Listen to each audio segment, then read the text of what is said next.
Hello කොහොමද ඔයාලට ඔන්න අදත් අලුත් වීඩියෝ එකක් අරගෙන ආවා. ලෝක දේශපාලනයේ උඩු යටිකුරු කරවන අන්දමේ අතිශය භයානක පුවතක් මේ වෙනකොට ජාත්‍යන්තර මාධ්‍ය හරහා වාර්තා වෙනවා. ඒ තමයි ඇමරිකානු ජනාධිපති ඩොනල්ඩ් ට්‍රම්ප් සහ ඊශ්‍රායල අගමැති බෙන්ජමින් නෙතන්යාහු ඝාතනය කිරීම සඳහා ඩොලර් මිලියන 56ක එහෙමත් නැත්නම් යූරෝ මිලියන 50ක දැවැන්ත තෑගි මුදලක් ප්‍රකාශයට පත් කරලා තියෙනවා කියන එක. ඇත්තටම කවුද මේ කොන්ත්‍රාත් එක දීලා තියෙන්නේ? මේ කතාව පිටුපස තියෙන ඇත්තම රහස මොකක්ද? ඉතින් අද අපි මේ වීඩියෝ එකෙන් කතා කරන්නේ ලෝකයේම කැළඹුණු ඒ මහා කුමන්ත්‍රණය ගැනයි. මේ සිදුවීමට මුල්ම හේතුව වන්නේ මැද පෙරදිග කලාපයේ දිනෙන් දින උග්‍රවන යුද්ධමය තත්ත්වයයි. පසුගිය පෙබරවාරි මාසයේදී ඉරානයට එල්ල වුණු දරුණු ප්‍රහාර මාලාවකින් ඔවුන්ගේ උත්තරීතර ආගමික නායකයා වන අලි කමේනි ජීවිතක්ෂයට පත් වුණා. මේ ප්‍රහාරයේ පිටුපස ඇමරිකාව සහ ඊශ්‍රායලය සිටින බවටයි ඉරානය ඍජුවම චෝදනා කරන්නේ. තමන්ගේ රටේ නායකයා සහ හමුදා ප්‍රධානීන් ඝාතනය කිරීමට පළිගැනීමක් විදිහට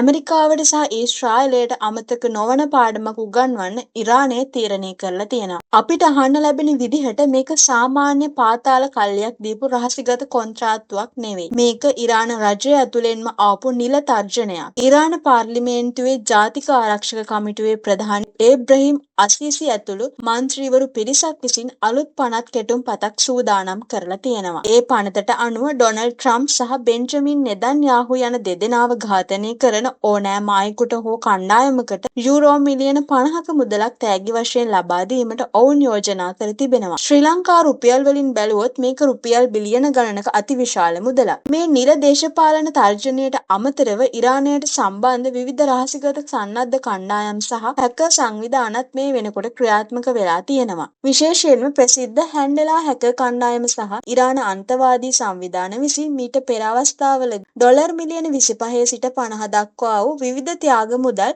මේ නායකින් දෙන්න වෙනුවෙන් ප්‍රකාශයට පත් කරලා තිබුණා. ඔවුන් පවසන්නේ ඇමරිකාවේ ආරක්ෂක වළලු බිඳ දමා හෝ තමන්ගේ ඉලක්කය සපුරා ගන්න බවයි. මේ සිදුවීම නිසා ලෝකයේ සුපිරි බලවතුන් අතර තියෙන සීතල යුද්ධය දැන් තවත් උණුසුම් වෙලා තියෙනවා. ඇමරිකානු ආරක්ෂක අංශ මේ වෙනකොටත් ඩොනල්ඩ් ට්‍රම්ප්ගේ ආරක්ෂාව උපරිම මට්ටමකට තර කරලා තියෙනවා වගේම ඊශ්‍රායලයත් මේ තර්ජන සැහැල්ලුවෙන් බාර අරගෙන නැහැ. මේ වගේ දරුණු තර්ජන මැද ලෝක දේශපාලනය ඉදිරියට මොන වගේ අතකට හැරෙයිද? ඉතින් ඔයාලගේ අදහස් පහලින් කමෙන්ට් කරන්න. මේ වගේ අලුත් තොරතුරු දිනපතා දැනගන්න අපේ channel එක subscribe කරන්නත් අමතක කරන්න එපා.